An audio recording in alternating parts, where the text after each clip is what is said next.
इस वीडियो में हम पढ़ेंगे अध्याय 2 देवव्रत, जो कि लिया गया है कक्षा 7 विषय हिंदी, किताब बाल महाभारत कथा से।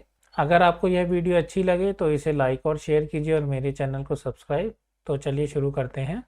अध्याय 2 देवव्रत। गंगा एक सुंदर युवती का रूप धारण किए नदी के तट पर खड़ी थी। उनके सौंदर्य और नव यौवन ने राजा शांतनु को मोह लिया था। गंगा बोली, राजन, आपकी पत्नी होना मुझे स्वीकार है, पर इससे पहले आपको मेरी शर्तें माननी होंगी। क्या आप मानेंगे?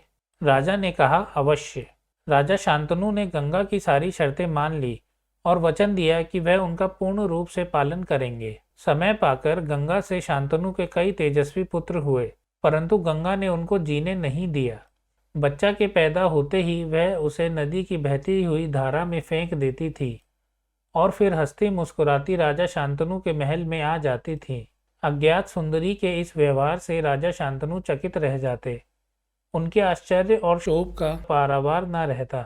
शांतनु वचन दे चुके थे, इस कारण मन मसोस कर रह जाते थे। 7 बच्चों को गंगा ने इसी भांति नदी की धारा में बहा दिया। 8वां बच्चा पैदा हुआ। गंगा उसे भी लेकर नदी की तरफ जाने लगी तो शांतनु से ना रहा गया। बोले, माँ होकर अपने नादान बच्चों को अकारण ही क्यों मार दिया करती हो? यह घृणित व्यवहार तुम्हें शोभा नहीं देता।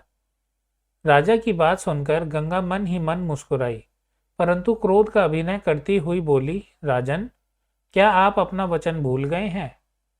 मालूम होता है कि आपको पुत्र से ही मतलब है, मुझसे नहीं। आपको मेरी क्या परवाह है?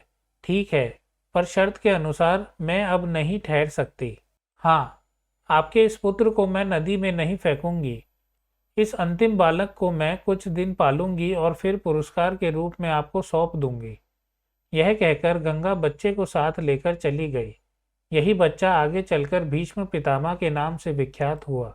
गंगा के चले जाने से राजा शांतनु का मन विरक्त हो गया। उन्होंने भोग विलास से जी हटा लिया और राजकाज में मन लगाने लगे।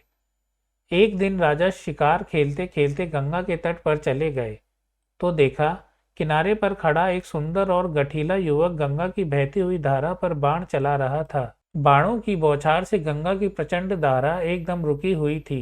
यह दृश्य देखकर शांतनु दंग रह गए। इतने में ही राजा के सामने स्वयं गंगा आकर उपस्थित हो गई। गंगा ने युवक को अपने पास बुलाया और राजा से बोली, राजन, पहचाना मुझे और इस युवक को? यही आपका और मेरा 8वां पुत्र देवव्रत है। महर्षि वशिष्ठ ने इसे शिक्षा दी है।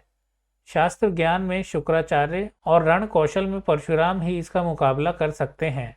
यह जितना कुशल योद्धा है उतना ही चतुर राजनीतिज्ञ भी है। आपका पुत्र मैं आपको सौंप रही हूँ। अब ले जाइए इसे अपने साथ।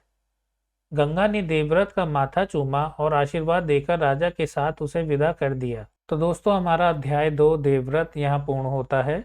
आशा करता हूँ आपको यह वीडियो अच्छी लगी होगी। अगर आपको यह वीडियो अच्छी लगी तो इसे लाइक कीजिए और अपने दोस्तों के साथ इसे शेयर कीजिए। अगर आपने अभी तक मेरा चैनल सब्सक्राइब नहीं किया तो इसे सब्सक्राइब कीजिए और बेल आइकन भी दबाइए ताकि नए वीडियोस के नोटिफिकेशन आपके पास पहुंच सके।